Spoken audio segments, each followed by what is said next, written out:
이 새벽에 우리에게 주시는 하나님의 말씀은 시편 37편 1절부터 10절까지 보도록 합니다. 시편 37편 1절부터 10절 말씀, 우리 한 절씩 교독하도록 하겠습니다. 악을 행하는 자들 때문에 불평하지 말며 불의를 행하는 자들을 시기하지 말지어다.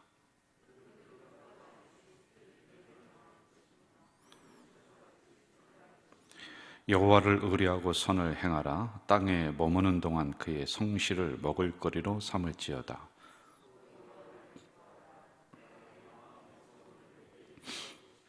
내 길을 여호와께 맡기라. 그를 의지하면 그가 이루시고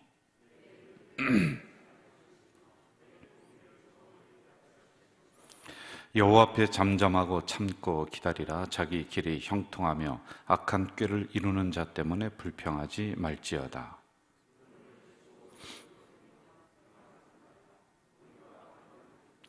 진실로 악을 행하는 자들은 끊어질 것이나 여호와를 소망하는 자들은 땅을 차지하리로다.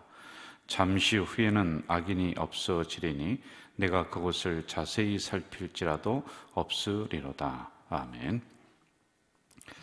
37편은 다윗이 노년에 자기 인생을 마무리할 때쯤에 기록한 성경 구절입니다. 그래서 여기에는 교훈의 말씀이 있고 지혜의 말씀이 담겨져 있는 거죠. 큰 주제는 두 가지입니다. 첫째, 악한 사람들이 형통하는 것을 가지고 부러워하지 말라. 그리고 두 번째, 너는 너의 처지를 생각하면서 자족하며 감사하며 살아라 라고 하는 것이에요. 그런데 여러분, 여기 있는 성경 구절을 가만히 몇 번을 한번 읽어보세요.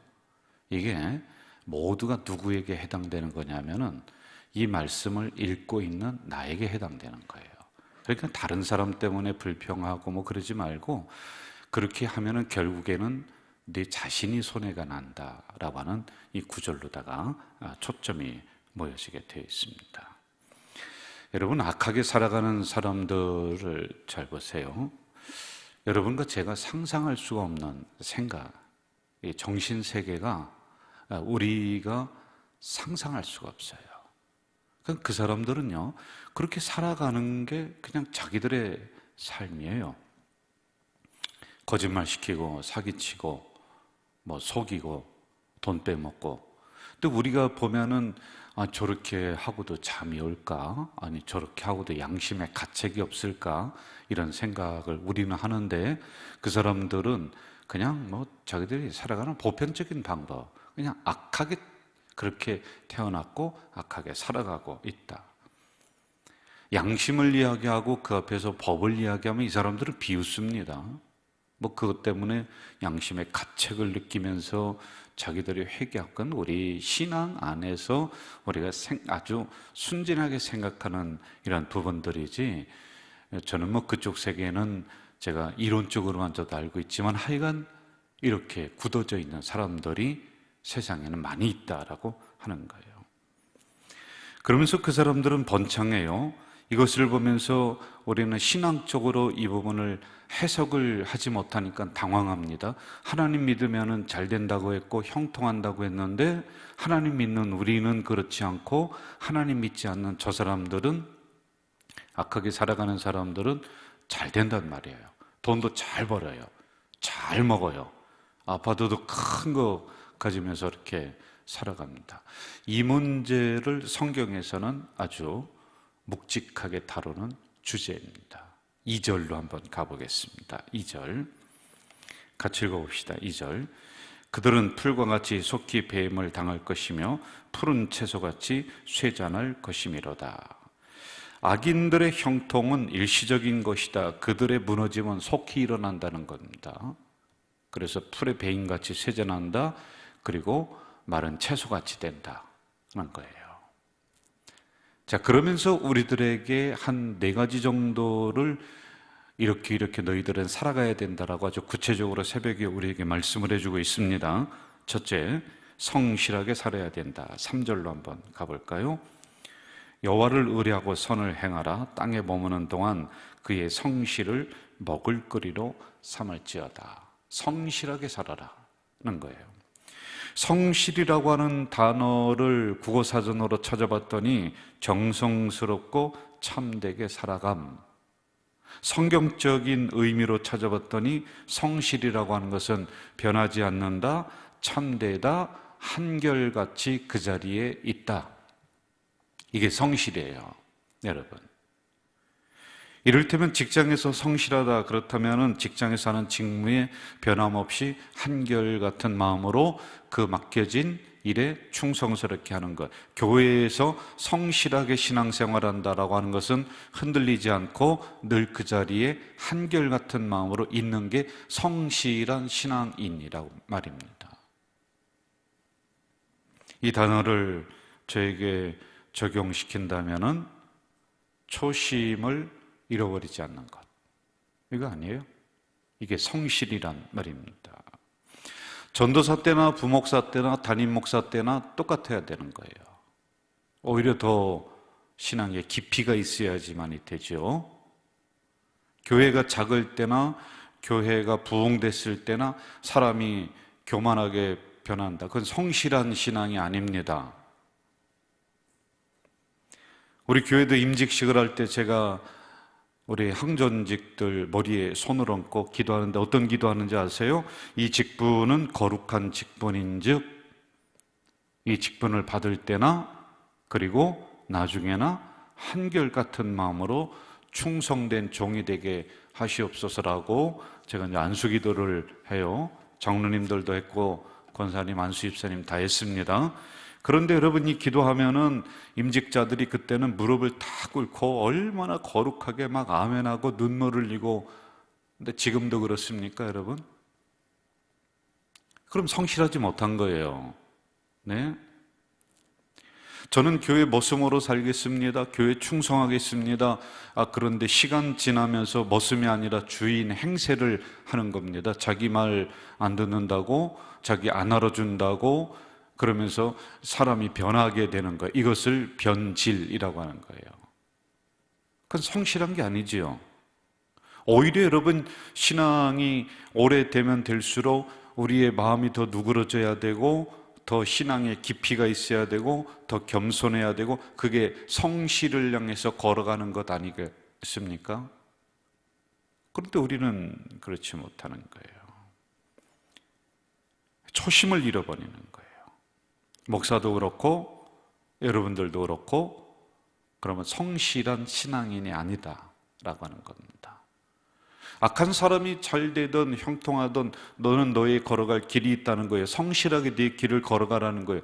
그 사람들 보면서 부러워하고 자기 인생을 탓하고 운명을 탓하면서 비관하고 그러지 말고 너의 길이 있으니까 그 길을 꾸준하게 한결같은 마음으로 그 길을 걸어가는 것. 그게 우리에게 이 새벽에 말씀해주고 있는 부분들이에요. 왜? 다윗이 그렇게 살아왔기 때문에. 그러니 결국에 보니까 형통한 것 같은데 그 사람들은 금방 없어진다는 거예요. 그리고 그 길을 성실하게 걸어왔던 나의 인생을 살펴보니까 하나님이 높여주셨다라고 하는 겁니다. 시편 31편 제가 읽어드릴게요. 너희 모든 성도들아 여호와를 사랑하라. 여호와께서 성실한 자를 보호하시고 교만히 행하는 자에게 엄중히 갚으신다. 성실한 신앙인의 길이 돼야 된다. 두 번째, 하나님을 기뻐해야 된다. 4절로 가봅시다. 4절 같이 읽어볼까요?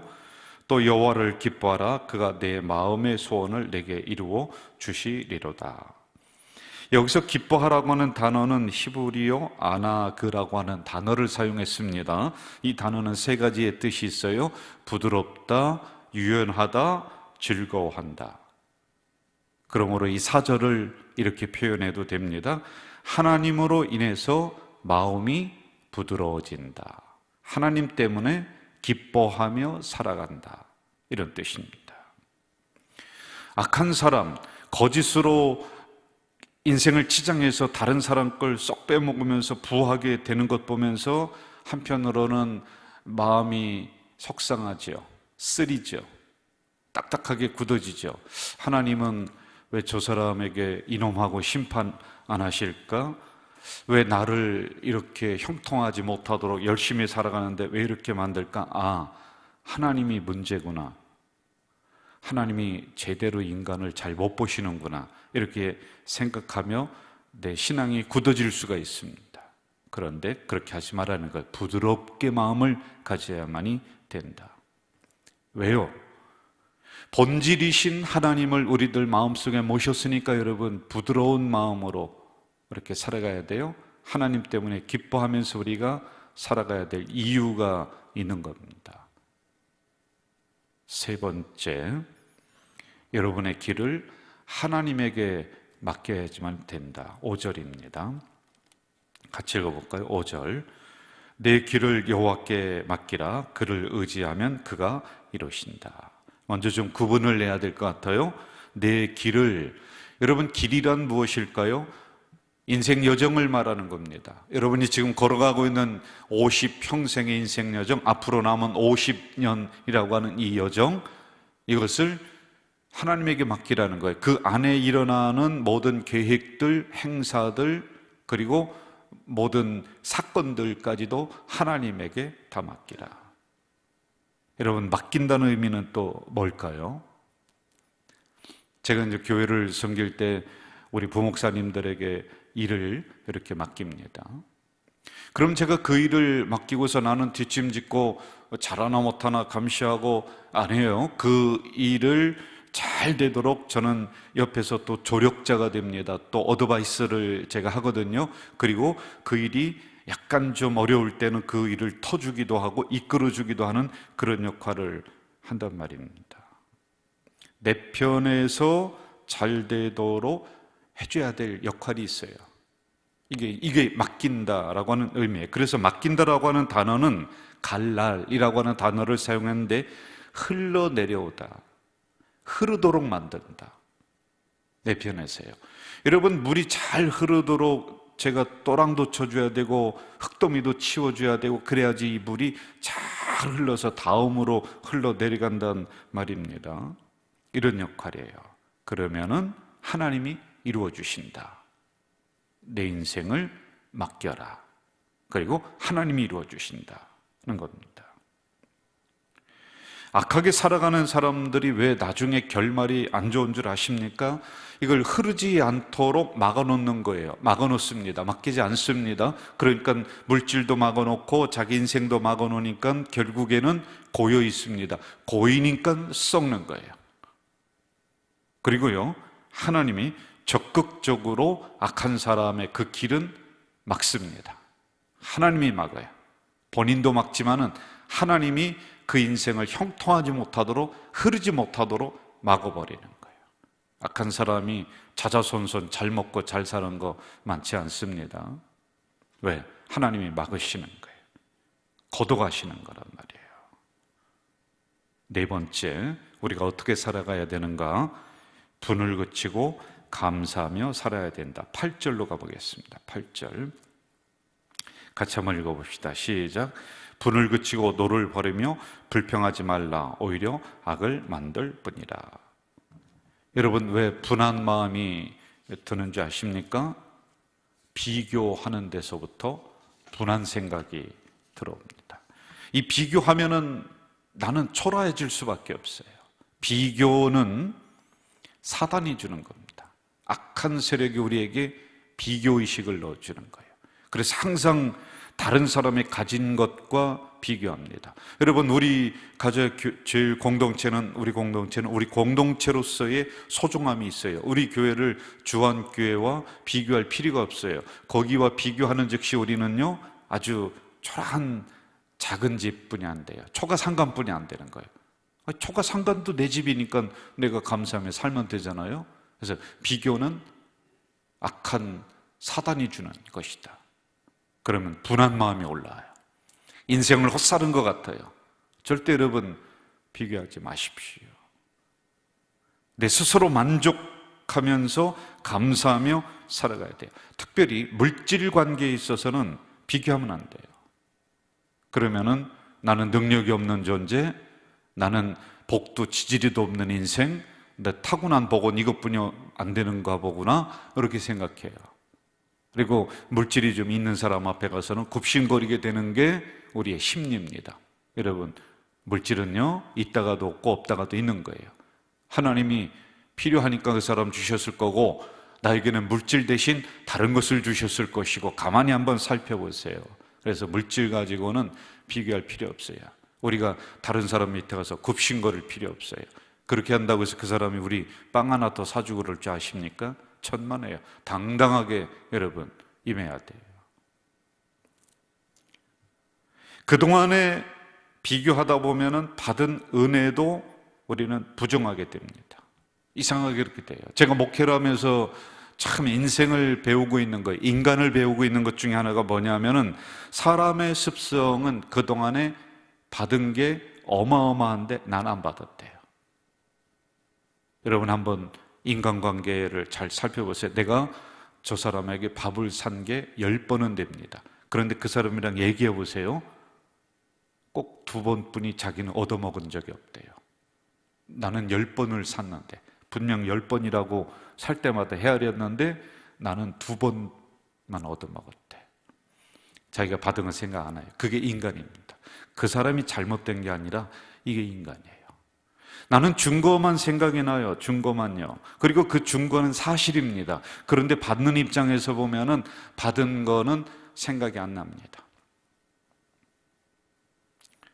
여러분, 그동안에 베풀었던 것, 그래서 그 사람에게 이러한 호의를 우리가, 여러분들이 많이 했어요. 인간관계를 가지면서 정말 음으로 양으로 그 사람을 잘 살펴줬습니다. 그런데요, 그 사람 입장에서는 자기는 호의를 받은 게 한 번도 없대요. 이게 인간이에요. 그래서 우리 선배 목사님이 그 얘기 하더라고요.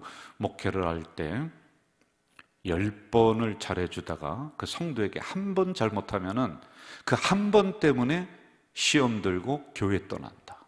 저는 몰랐어요. 그런데 진짜예요.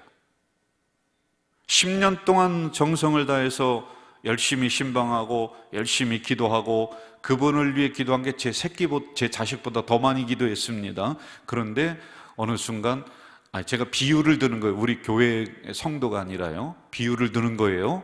그 누구냐고 지금 또 머릿속으로 찾지 마세요. 예? 어느 순간 나는 내 자녀보다도 더 소중하게 생각하며 기도해 줬는데 그 한 번의 그 잘못 때문에, 그 오해 때문에 교회를 떠나고 신앙을 떠나는 거. 이게 인간이라는 거예요. 이게요. 그러면서 관계를 깨버리는 거예요. 이게 비교하는 즉시 이런 거 싹 없어집니다. 사단이 주는 마음들이에요. 감사가 나오지 않습니다.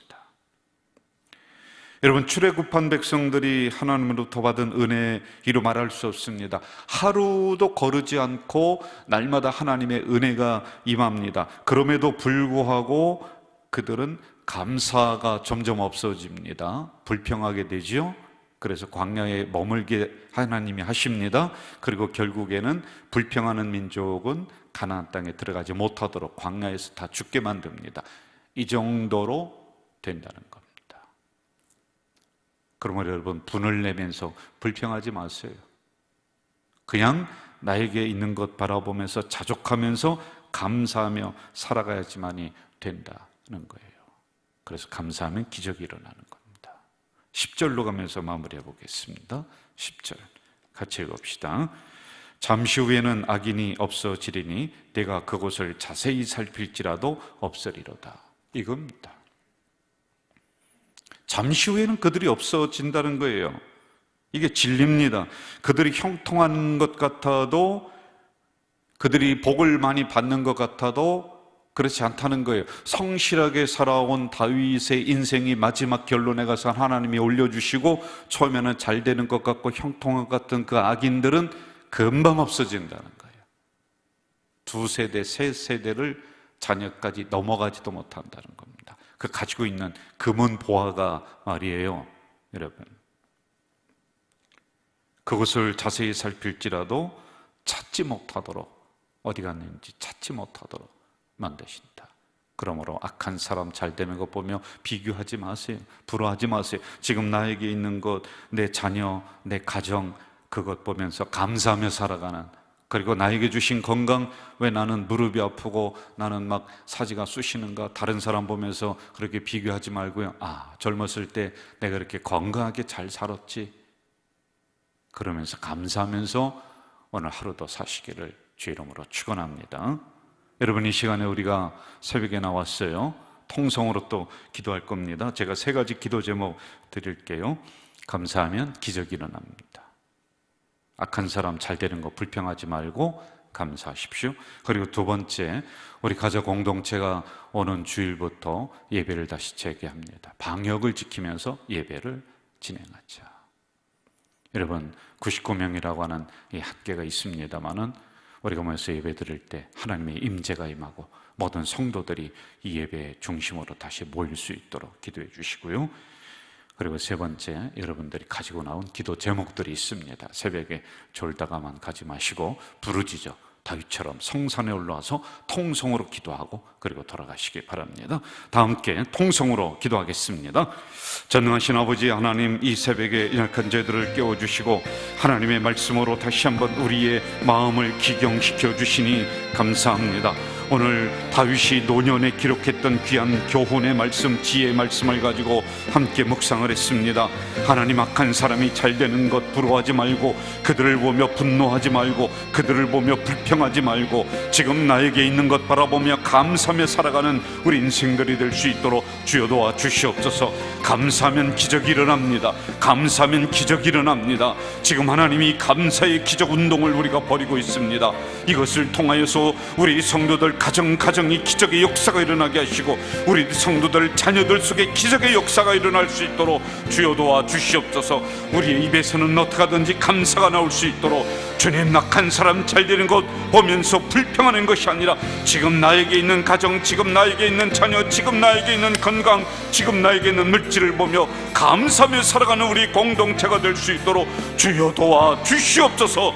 또한 아버지 하나님, 이번 주일부터 예배를 다시 재개하기로 했습니다. 그동안 우리가 예배가 멈춰진 적이 없었습니다. 그러나 이번부터 이제 방역수칙 99명 이 안에서 우리가 함께 모여서 예배 드리기로 했사오니 하나님, 우리 가족 공동체를 지켜주시옵소서. 예배가 더 활성화가 될 수 있도록 인도해 주시옵소서. 이것뿐만이 아니라 모든 바이러스가 물러가게 하셔서 우리가 예전처럼 다시 모여서 하나님 앞에 뜨겁게 찬송하게 하시고, 뜨겁게 기도하게 하시고, 뜨겁게 포옹하며 교제 나누며 그렇게 예배를 드릴 수 있도록 하나님 한번 긍휼하게 베풀어 주시옵소서. 긍휼한 은혜를 저희들에게 이렇게 해 주시옵소서. 그로 말미암아 우리 가족 공동체뿐만이 아니라 대한민국의 모든 교회들이 예배가 정상화될 수 있도록 하나님 은혜를 내려 주시옵소서. 아버지 하나님, 이번 이제 주일부터 모든 항전직들이, 모든 직분자들, 모든 성도들이 다시 예배를 깨어나갈 수 있도록 역사해 주시기를 소원합니다. 아버지 하나님, 이 새벽에 우리 성도들이 나와서 하나님 앞에 다윗처럼 성산에서 부르짖어 기도합니다. 탄식하며 기도합니다. 소원의 기도를 올리고 있습니다. 하나님, 가지고 난 문제들, 기도 제목들이 있습니다. 하나님, 이 새벽에 다윗처럼 부르짖어 기도할 때 하나님이 만나 주시옵소서. 하나님이 응답해 주시옵소서. 하나님이 그 문제를 해결해 주실 줄 믿습니다. 하나님, 우리는 성실하게 그 길을 걸어갈 수 있도록 한결같은 마음으로 그 자리에 임하면서 걸어가는 신앙인이 될 수 있도록, 그래서 결국에는 하나님이 올려주시고 하나님이 해결해 주시고 하나님이 이루어 주시는 다윗과 같은 은혜가 우리에게 임할 수 있도록 주여, 이 새벽에 우리에게 은혜를 베풀어 주시옵소서. 이 새벽에 우리의 잠자는 영성을 깨워 주시옵소서. 새벽에 주님 앞에 부르짖는 기도의 영성이 될 수 있도록 주여, 우리 가족 공동체에게 기도의 영을 내려 주시옵소서. 응답의 은혜를 베풀어 주시옵소서. 주님 감사합니다. 주님 감사합니다.